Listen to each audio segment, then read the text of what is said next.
खुशहालपुर नाम के एक गांव में मोहन नाम का एक मध्यम वर्ग का किसान रहता था।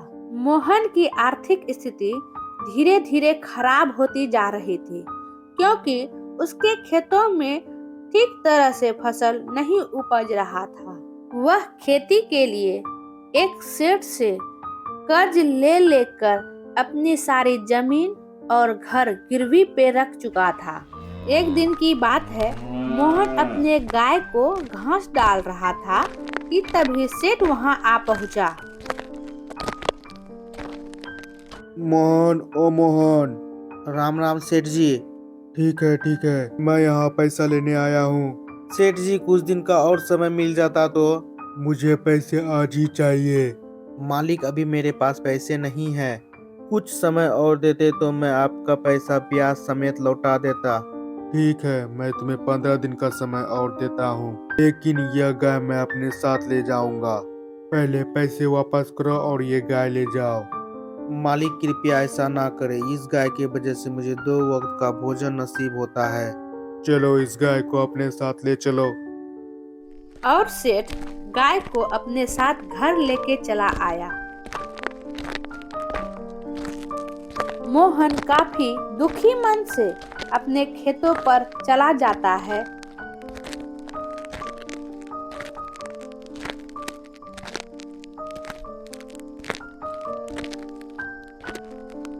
और अपने खेतों में काम करने लगता है।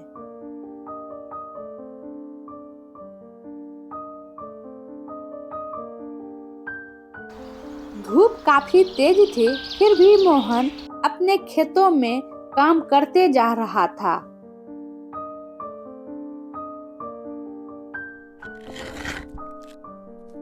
यह कैसी आवाज है, जरा देखूं तो। अरे, यह क्या है?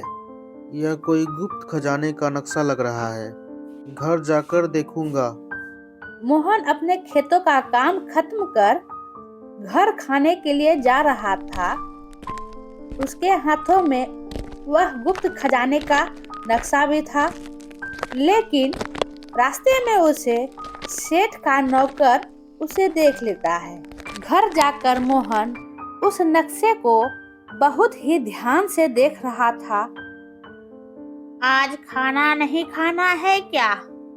बहुत ही ध्यान से क्या पढ़ रहे हो? लगता है यह कोई खजाने का नक्शा है। अच्छा ठीक है, इसे रख दीजिए। पहले खाना खा लीजिए, उसके बाद जो करना होगा करिएगा।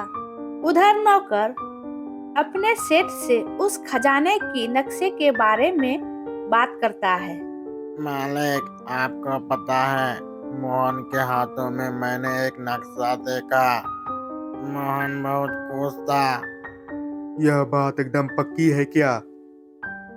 जी सेठ जी, मैंने अपने कानों से देखा है और आंखों से सुना है। अपनी पत्नी से वो बात कर रहे थे। तब तो मोहन के घर से यह नक्शा चुराना पड़ेगा। आप इसकी चिंता ना करें, काम हो जाएगा। और रात के समय उस नौकर ने मोहन के घर से नक्शा को चुराकर सेठ के पास ला देता है।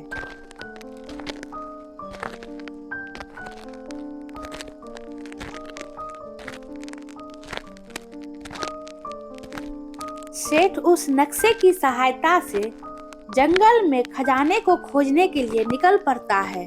जंगल में काफी इधर उधर भटकने के बाद उसे उस जगह का पता चल जाता है। वह पत्थर को हटाकर गुफा के अंदर प्रवेश कर जाता है।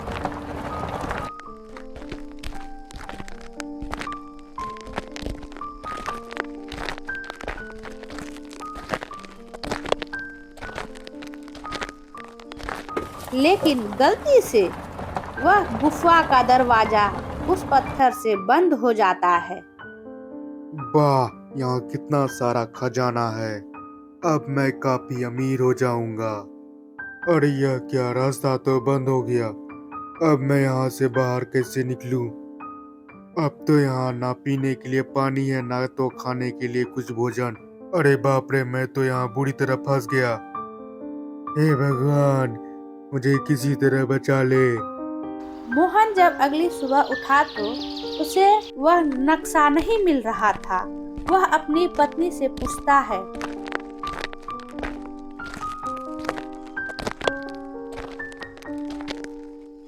रमा, क्या तुमने नक्शा देखा है?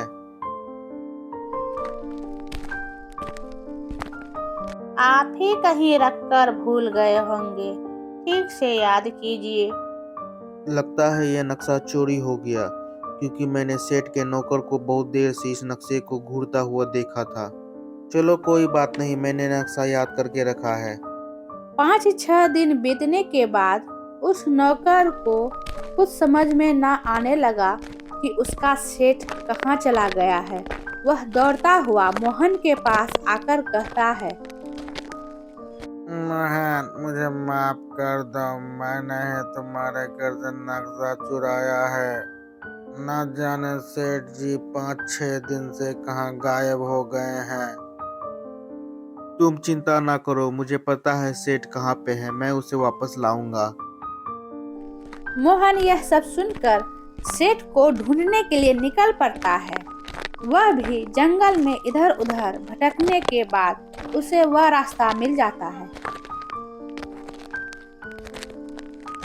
वह उस गुफा के पास जाता है और बहुत ही मशक्कत के बाद उस गुफा का रास्ते का पत्थर को हटा देता है।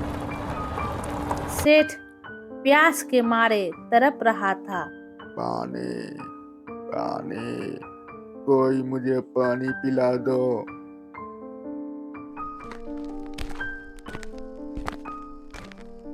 अरे सेठ जी, मैं भी पानी लाता हूँ। मुझे माफ कर दो मोहन, ये सारा धन तुम्हारा है। मैंने लालच में आके ये धन छीनने की कोशिश की। मोहन उस धन को और सेठ को अपने साथ घर वापस लेकर आया। ये लीजिए सेठ जी, इसमें आपका भी अधिकार है। मैं इतना सारा धन लेके क्या करूँगा? मैं इस धन से इस गांव में स्कूल, हॉस्पिटल और सड़क बनवाऊंगा। मोहन की इस बात को सुनकर सेठ काफी शर्मिंदगी महसूस करने लगा। वह भी मोहन का साथ दिया और मोहन के सारे कर्ज को माफ किया तथा मोहन के जो गाय थे उसे वापस कर दिया। इस प्रकार उस गांव में उस धन की वजह से काफी खुशहाली छा गई।